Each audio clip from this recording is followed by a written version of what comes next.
Vamos a nuestro estudio de esta noche, que es el capítulo 5 del libro de Apocalipsis. Antes de profundizar en ello, les tengo que preguntar.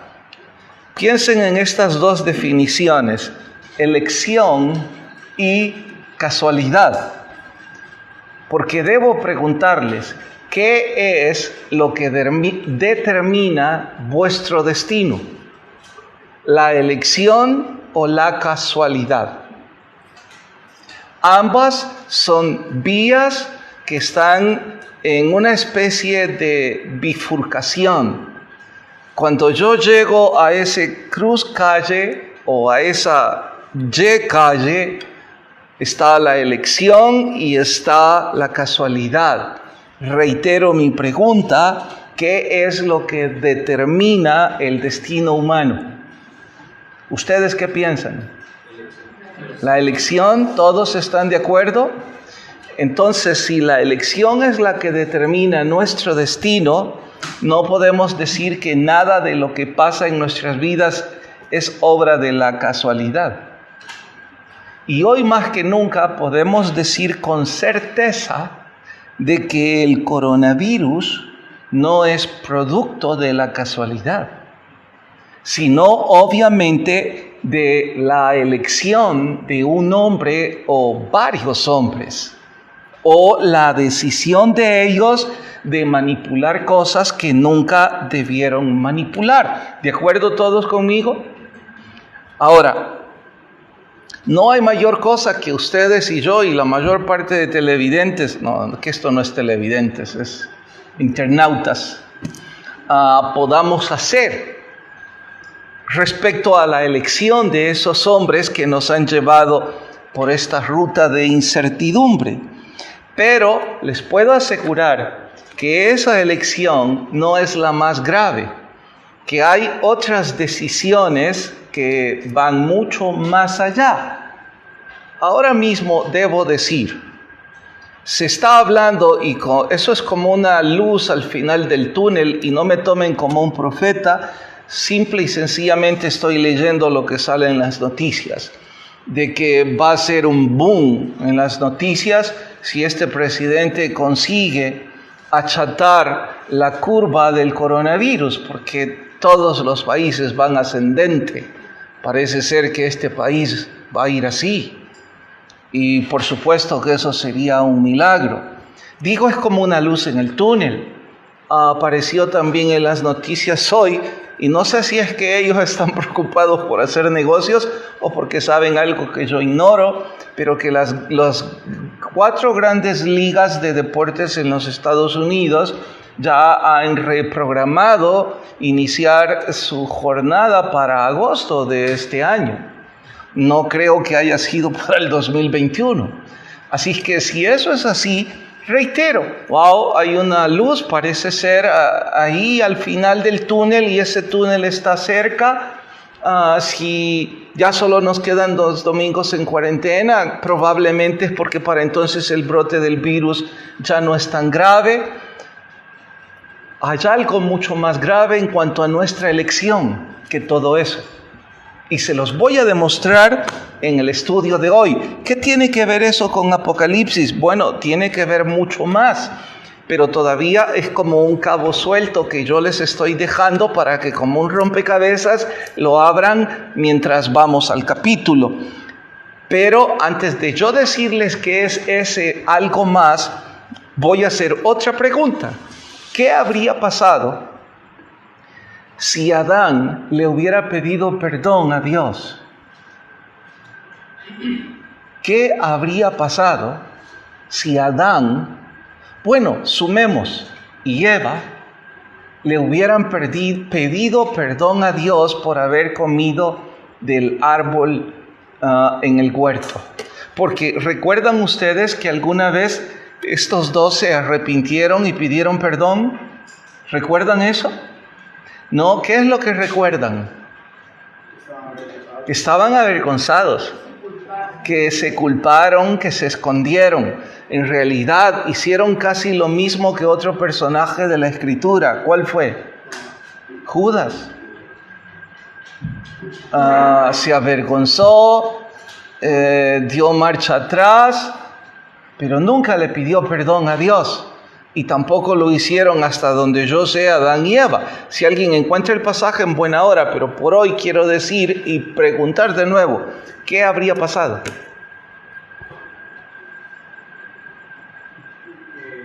Pues en lo práctico, creo que Dios lo hubiera perdonado. Sin duda, por el contexto de la Biblia, Dios le habría perdonado. Y nuestra historia sería diferente. Así es que mientras yo estaba leyendo esto, estaba tan enfadado con este Adán, porque pensé, ¿y qué te costaba ser humilde y pedirle perdón a Dios? La Biblia muestra un Dios lleno de misericordia. Y yo no hubiera estado en la incertidumbre con el coronavirus, ni con más nada, pero Adán no pidió perdón. Esto tiene que ver mucho con la elección y tiene que ver mucho con el capítulo de hoy. ¿Cómo? Atentos. Si yo tuviera que... Anoche les dije que si el libro de Apocalipsis fuera llevado por un cineasta a la televisión, iba a tener la dificultad de crear una cantidad de escenas diferentes. La de ayer, ¿dónde se llevó a cabo? La del capítulo 4. En el cielo. Bueno, la del capítulo 5 también se llevó a cabo en el cielo. Ya lo leyeron. Ya les advertí que es necesario leer el manual antes de venir a platicar con el instructor en este tiempo. En fin, en el capítulo 5, ¿dónde se lleva a cabo la escena? También en el cielo. ¿Cómo le hubieran llamado ayer ustedes a esa ceremonia? Pónganle nombre a la película o a la escena puntualmente. Les voy a recordar, se trató de que Juan entró al cielo y vio la gloria de Dios y al que estaba sentado en el trono. Y los 24 ancianos y los 4 seres vivientes. Así que, ¿cómo le llamarían ustedes a esa escena? O a ese capítulo de la película. La gloria del Cordero. La gloria del Cordero. El 4. O al que está sentado en el trono. Yo me inclino por eso. Porque de hecho, me puedo equivocar, Dani, pero en el 4 no se menciona el Cordero. No.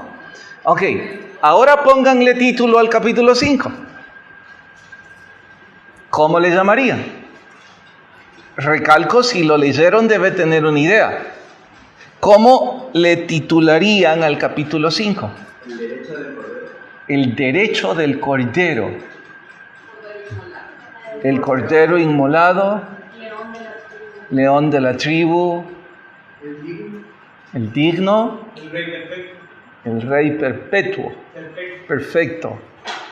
Bueno, me voy a quedar con la opinión de Pedro. Es la más cercana al contexto. Repetíla. El derecho del Cordero. Esta es una ceremonia de instalación o de consagración, en donde el que está sentado en el trono presenta al Cordero y publica al mundo entero, de antes y de después, que Él es el único digno de abrir el libro con esos sellos. Ahora, como ya hemos titulado correctamente esta ceremonia, podemos decir y recalcar en esto, mucho cuidado, este capítulo no tiene que ver con los sellos. Probablemente tampoco con el libro, que finalmente el libro son los sellos. Pero sé que van a estar inclinados los lectores a querer interpretar lo que los sellos significan. Y reitero, esta es una ceremonia de instalación. No digo de coronación, porque eso está al final de Apocalipsis. quizás de presentación. Así es que en esa ceremonia, sí, los sellos son punto de honor, pero no es el corazón del capítulo. Entonces, ¿cuál es el corazón del capítulo? ¿Bogart? Ya lo dije. ¿Josué? Que Jesús es digno de abrir esos sellos. ¿De dónde sacaste que Jesús es el digno? Bueno, por mi contexto académico, por mi contexto respecto a la Biblia. No, dame una respuesta en Apocalipsis de dónde sacaste que Él es el Cordero, que Él es el digno. Porque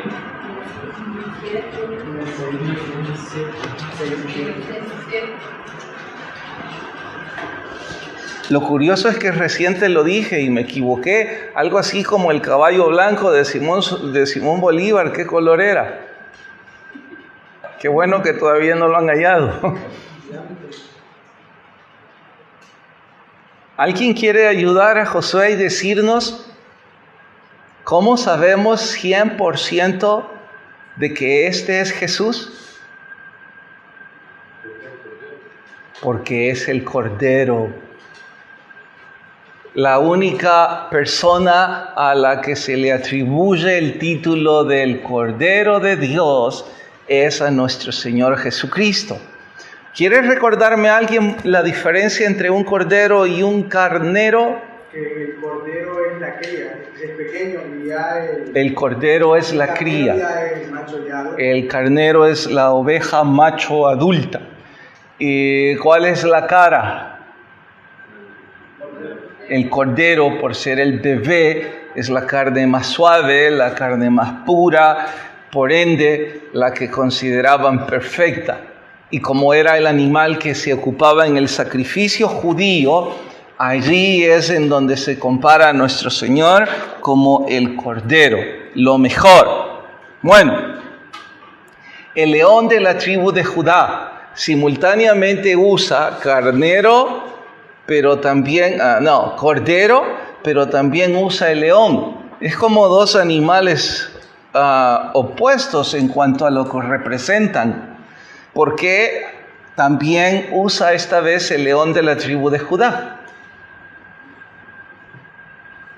Es como un carácter de... Es el escudo de armas de la nación hebrea. Judá está en Génesis capítulo 39. El león en dos patas, ese es el cachorro de león de la tribu de Judá, el que estaba guiando. También era el escudo de armas del rey David. Y de allí que habla del linaje davídico, del Mesías príncipe. Y por ello, el león de la tribu de Judá. ¿Me estoy dando a entender? ¿Por qué inmolado? ¿Qué significa inmolado? El cordero inmolado. A veces ocupamos la expresión y no tenemos idea de lo que significa. ¿Claudita? No, es degollado o sacrificado. Eso es inmolado. Entonces dice, he aquí el cordero inmolado. ¡Wow! ¿Cómo debió ponerse Juan cuando vio a Jesús allí en la gloria de Dios? Porque obviamente lo vio como cordero inmolado en esta escena. Qué emocionante debió ser para Juan decir, ahí está mi Señor, el cordero inmolado de Dios. ¿Qué significa redimido? Comprado, que pagó en lugar de otro. Eso significa redimido. Se ocupaba mucho la frase para comprar esclavos. Al comprarse un esclavo era redimido. Nuestro Señor fue el Cordero que pagó nuestra libertad al pecado de la humanidad. Jesús pagó nuestra culpa y desde entonces nosotros tenemos vida eterna. Y el capítulo gira alrededor de lo que ya les he mencionado. Ahora, si Jesús hizo todo, si Él es el Cordero inmolado, si Él es el Cordero de Dios, si Él es el digno de abrir los sellos, entonces la pregunta es, ¿cuál es nuestra parte en toda esta escena? Y no solo esta, en la historia de la humanidad. ¿Cuál es nuestra parte?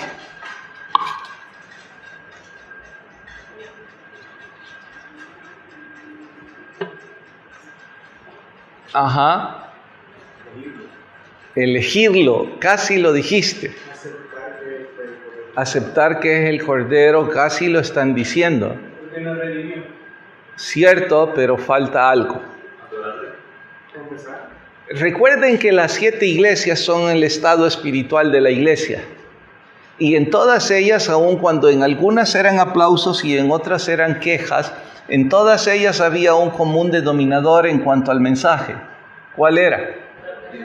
Entonces, ¿cuál es nuestra parte? Arrepentimiento. Si tan solo Adán se hubiese arrepentido en el huerto y hubiera pedido perdón, todo hubiera sido diferente. Si él hubiera elegido correctamente, el destino de la humanidad habría sido otro. Sí, sé que algunos están como yo ahora, molestos con Adán y diciendo, ¿y por ese loco hemos tenido que pagar tanto? Paren. Dicho de esa forma sonaría injusto. Ahora se los diré de otra forma. Así como por Adán y por su pésima y necia elección, el pecado entró, también por la sabia elección del Cordero inmolado, nosotros ahora tenemos salvación y vida eterna. Porque Él eligió pagar por nosotros. Y desde ese momento, ¿qué es lo único que nosotros tenemos que hacer? Arrepentirnos y elegir poner nuestra fe y nuestra confianza en Jesucristo. Les dije al principio que había algo mucho, pero mucho más grande en cuanto a elección se refiere. Y eso sí es nuestra decisión, no es la de un país asiático y la de un científico que quiso jugar con cosas que no entendía o que quizás lo hizo a propósito, no sabemos. Hay algo mucho, mucho más grande. Es nuestra elección respecto a la vida eterna. Yo quiero estar muy seguro. Durante 30 años he sido pastor de esta iglesia. Y me he estado preguntando en estos días si durante todo ese tiempo en cada uno de los sermones fui lo suficientemente explícito como para decirle a los que me escucharon que cada mensaje tiene que ver con la vida eterna. Es que hay capítulos y libros en la Biblia en donde se abordan temas más domésticos, más de este mundo, como el hecho de las relaciones entre marido y mujer, las relaciones con los hijos, las relaciones con el prójimo. Todas esas cosas son muy, pero muy importantes, cómo debe ser nuestro comportamiento ante el prójimo. Todo eso es importante y todas las elecciones que hemos tomado en nuestra vida tienen una consecuencia. Pero por favor, si no lo hice bien en 30 años, me quiero asegurar hoy que hoy sí lo voy a hacer bien. Todo eso es secundario en comparación con elegir a Jesús como mi Salvador. Esto tiene que ver con la vida eterna. Esto no tiene que ver si nos contagiamos o no. Esto tiene que ver con que independientemente de la elección de otros, independientemente de que en el mundo otros se equivoquen y me lleven a mí de encuentro, independientemente que vivamos en un país tercermundista o en un país industrializado que ahora sufre más que nosotros, independientemente que sea un mal presidente o un buen presidente, independientemente que hayamos nacido en una familia religiosa o no, hoy es tu decisión de abrir tu corazón a Jesús y eso es vida eterna. O si le rechaza, es condenación por la eternidad. Encontré que por cada 25 versículos en la Biblia hay un versículo que habla sobre el pronto regreso de nuestro Señor Jesucristo. No estoy seguro de los números, pero si eso apunta así, todo dice que el tema más importante es el pronto regreso de nuestro Señor. Y eso es salvación o condenación por la eternidad. Y ese destino no es casualidad, es por elección. Y es cosa suya si usted decide abrir su corazón a Jesús.